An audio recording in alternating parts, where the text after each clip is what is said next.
10월 달에는 계속해서 말씀을 드릴 것 같아요. 오프닝 하면서. 이제 10월, 이제 2022년도 10월도 거의 다 끝나가고 있고 11월, 12월 2개월밖에 안 남았습니다. 지금 이 시점이 매우 중요해요. 무엇을 위해서? 2023년을 위해서입니다. 2023년을 멋지게 만들고 싶다면 2022년과 다르게 시작하셔야 돼요. 그래서 지금 이 순간 바로 10월이 다 가시기 전에 이미 늦은 거 아니야 라고 생각하신다면 11월 중순까지만이라도 2023년의 계획을 다 완료하셨으면 좋겠습니다. 비전도 잡으시고 목표도 잡으시고 슬로건도 잡으시고, 그리고 11월과 12월은 준비 기간이셔야 되고요. 1월 1일은 빨간 날이 아닙니다. 멋지게 시작하는 날로 만드신다면 2023년이 2022년보다 더욱 값진 한 해가 되시지 않을까라는 생각이 듭니다. 누누이 말씀을 드리지만 배 안에서 어디로 가는지조차 모르고 노만 젓는 인생이 아니라 배의 선 위에 서서 어디로 갈지를 정확하게 알고 나 스스로 우현, 좌현 외칠 수 있는 나의 인생을 만들면 더욱 좋지 않을까, 이런 생각을 좀 드려봅니다. 자, 월요일은 성공의 법칙에 대해서 말씀을 드리고 있고요. 수요일은 관계, 그리고 금요일은 이 멘탈, 마음력에 대해서 말씀을 드리고 있는데, 오늘은 이 관계의 기술에 대해서 저의 생각을 또한 말씀을 드리도록 하겠습니다. 오늘의 주제는 성숙한 어른이에요. 어른아이라는 단어 다들 들어보셨죠? 예. 몸은 어른인데 정신이 어른이 되지 못해서, 예, 어른인 것 같지만 안으로 들여다보면 그 내면적인 부분은 아이와도 같은 사람들이 있어요. 이러한 사람들을 일컬어서 어른아이라고 표현을 합니다. 그 반대되는 표현이 뭘까? 이거는 저의 생각이긴 하지만 성숙한 어른이라고 저는 이렇게 좀 표현을 하는데, 아시겠지만 어른이라고 다 성숙하지는 않습니다. 몸만 자랐다고 어른이 아니고요. 나이만 들었다고 다 어른이 아닙니다. 성숙한 어른이란 이 몸과 마음이 함께 자라난 사람이고요. 행동과 마음이 일치하는 사람이고 겉과 속이 다르지 않는 사람들이에요. 없다고 무시하지 않아야 되고요. 있다고 위축되지 않아야 되고요. 결과에 책임질 수 있는 사람이 성숙한 어른입니다. 진심으로 누군가에게 공감할 수 있으셔야 되고요. 함부로 조언하지 않으셔야 되고요. 끊임없이 겸손하여 계속 배우고자 하는 사람이 성숙한 사람입니다.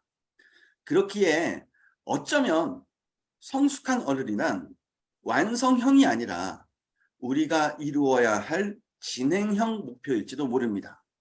평생이요. 네. 그래서 저는 오늘도 성숙한 어른이 되기 위해 저를 끊임없이 보려고 하고 있습니다. 그리고 오늘도 이 자리에 저와 함께 해주시는 모든 분들께서도요, 성숙한 어른이 되기 위해 스스로를 관조해보는 시간을 잠시라도 가져보시면 어떨까, 그런 생각을 드립니다. 자, 그럼 이러한 성숙한 어른이 되려면 우리가 어떤 것들을 기본 베이스로 좀 가지면 좋을까? 예, 여기에 대해서 잠시 저의 생각을 또한 말씀을 드릴게요. 크게 4가지를 말씀을 드리고 싶습니다. 성숙한 어른이 되시려면 첫 번째, 내 입 밖으로 쏟아내고 있는 말의 무게를 정확하게 알고 계시면 좋지 않을까. 두 번째, 침묵할 수 있으셔야 된다는 거. 세 번째, 질투와 선망의 차이를 명확하게 알고 계셔야 된다는 거. 그리고 네 번째, 항상 겸손하셔야 된다는 거. 이 4가지가 성숙한 어른을 만드는데 굉장히 큰 힘이 된다. 저는 이렇게 말씀을 드리고 싶어요. 자, 첫 번째부터 볼까요? 말의 무게에 대해서 먼저 말씀을 드리겠습니다. 신뢰받는 사람, 신뢰받는 어른, 신뢰받는 리더가 되고 싶으시다면 반드시 말을 무겁게 할 수 있으셔야 됩니다. 이 말이 무겁다 하면 뭘까요? 네, 경박하지 않아야 한다는 것이고요. 상대를 존중하는 마음을 담는다는 것이고, 함부로 조언하지 않는다는 것을 의미합니다. 또한 언행이 일치함을 의미하고요. 내 입에서 나온 약속은 아무리 작은 것이더라도 반드시 지키는 것을 말하고, 상대가 있지 않는 상황에서의 뒷담화를 하지 않으며 있는 척, 아는 척 등등의 교만하지 않음을 의미합니다. 근데 여기서 중요한 거는요, 이 말이라는 것이 이 입을 통해서 소리로만 나오는 것이 말이 아니라는 거예요. 우리는 눈으로도 말하고 있고요, 표정으로도 말하고 있고요, 이 손과 발과 몸짓으로도 말하고 있습니다. 말이 무겁다 함은 입만 무거운 것이 아니라 나 스스로라는 존재가 무거워져야 함을 의미합니다. 네. 어쩌면 이것을 가지고 있는 사람과 가지고 있지 않는 사람의 차이가 특별함과 평범함으로 나타나는 것이 아닐까, 그런 생각을 드려봅니다. 첫 번째, 성숙한 어른이 되기 위해서는 내가 나의 말의 무게를 좀 더 무겁게 가져가 주시는 게 좋지 않을까, 이런 생각을 드리는 거고요. 두 번째는요, 침묵해야 될 때 침묵할 수 있는 힘을 가지고 계셔야 됩니다. 그래서 말을 하시고 싶어도 참을 수 있는 이 나의 그 침묵의 끈기력을 가지고 계셔야 돼요. 때로는 침묵이 엄청난 힘을 발휘할 때가 있습니다.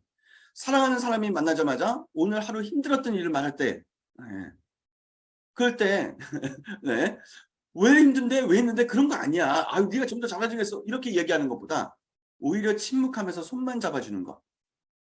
바짝 독이 오른 화가 잔뜩 올라있는 상대가 목에 핏대를 세워가며 큰 소리를 떠들 때 침묵하면서 오히려 한 방을 먹일 기회를 노릴 수 있는 것. 모두가 자기 잘났다고 떠들어댈 때 침묵하면서 나를 알아주는 사람을 기다리는 것. 이 침묵이란 상대와 공감하게 해주고요. 상대가 위로받게 해주고 오히려 상대가 두려운 마음을 갖게 해주며 상대가 나를 존중하게 해주기도 합니다. 어줍지 않은 위로나 동정 조언보다도 어줍지 않은 힘의 과시나 자만보다도 차라리 침묵이 나을 수도 있습니다. 침묵은 관계에 있어서 내가 가진 최고의 무기가 될 수 있습니다. 저의 사례를 하나 말씀드릴게요.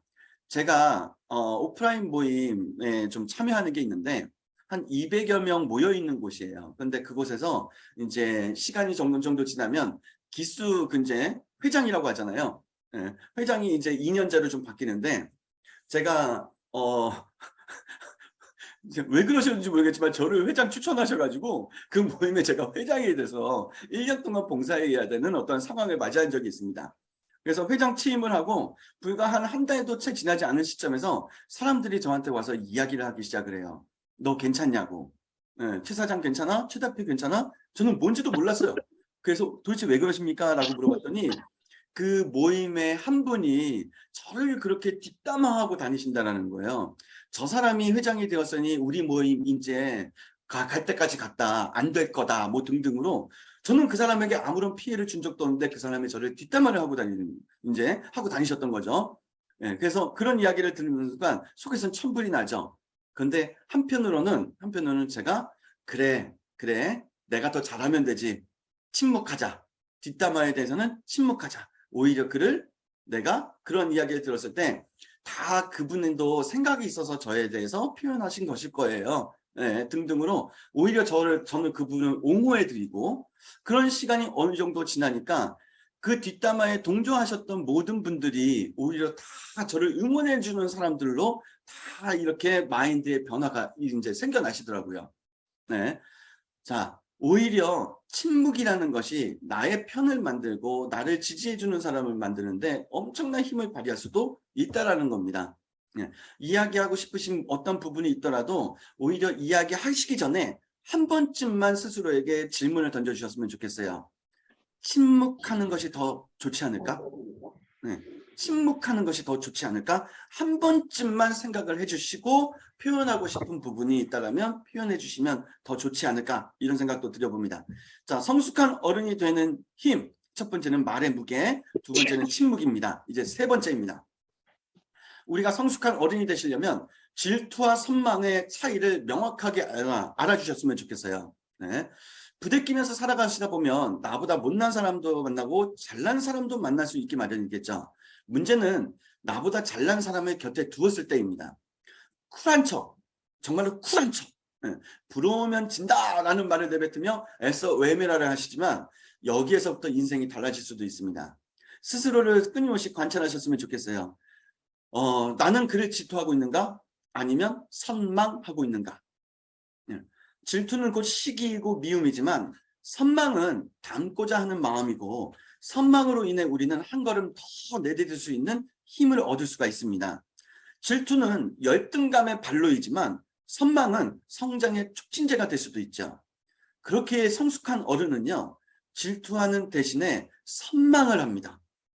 현재의 그를 선망하고 과정 속의 그를 선망하고 미래의 그를 선망합니다. 그렇게 선망하면서 벤치마킹하고 따르다 보면 나도 모르게 나도 누군가의 선망의 존재가 될 수 있는 거거든요. 네. 질투보다는 선망을 선택하는 것. 이것이 성숙한 어른의 어떠한 그 모습이 아닐까 이런 생각을 드려봅니다. 자, 이제 성숙한 어른이 되기 위한 네 번째 겸손에 대해서 말씀을 드릴게요. 우리는 나약한 인간이 하는 존재입니다. 그렇기에 배운 것이 많아질수록 교만하기 쉽고요. 재물이 많아질수록 거만하기 쉽고요. 화가 많이 쌓일수록 분노하기 쉽고 슬픔이 많이 쌓일수록 날카로워질 수 있는 것이 바로 우리 인간이라는 존재입니다.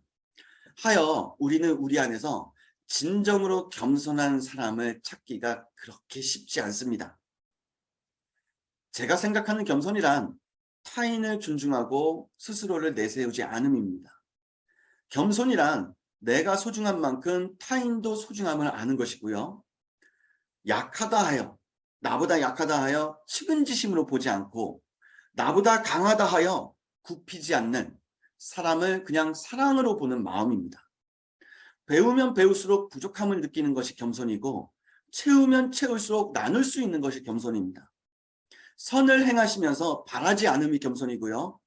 악을 행하면서 부끄러움을 아는 것이 겸손입니다. 스스로도 겸손이라 생각하지 못할 정도로 그냥 그 겸손 자체가 자연스러워질 때 비로소 그 사람은 진짜 겸손한 사람이다라고 말할 수 있는 거 아닐까요? 네.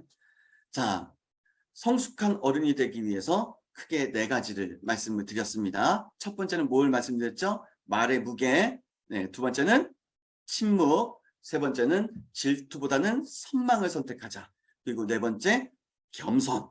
네, 이 네 가지를 말씀을 드렸어요. 자, 오늘 하루 생각나실 때마다 차 한잔 하시면서 나는 과연 성숙한 어른인가? 그리고 이 네 가지를 가지고 있는가? 또는 확장시켜 가고 있는가에 대해서 한번 화두를 던져보는 귀한 시간이 되셨으면 좋겠습니다. 끝으로 감히 또 말씀을 드리자면 성숙한 어른은 다시 한번 말씀드리지만 완성형이 아니라 그냥 언제나 끝까지 진행형인 게 옳은 생각이지 않을까. 항상 우리는 성숙한 어른을 지향하는 삶을 뭐 70대가 되든 80대가 되든 90대가 되든 그러한 마음을 가지고 있는 것이 올바른 사고의 어떤 부분이 아닐까 이 생각을 드려봅니다. 누가 보든 보지 않든 남이 인정하든 인정하지 않든 무조건 해야 하는 것이 있습니다. 그것은 바로 나를 성공으로 이끌어줄 Great Habit, 위대한 습관. 그 중에서도 10 to do 리스트다 이렇게 말씀을 드리면서요.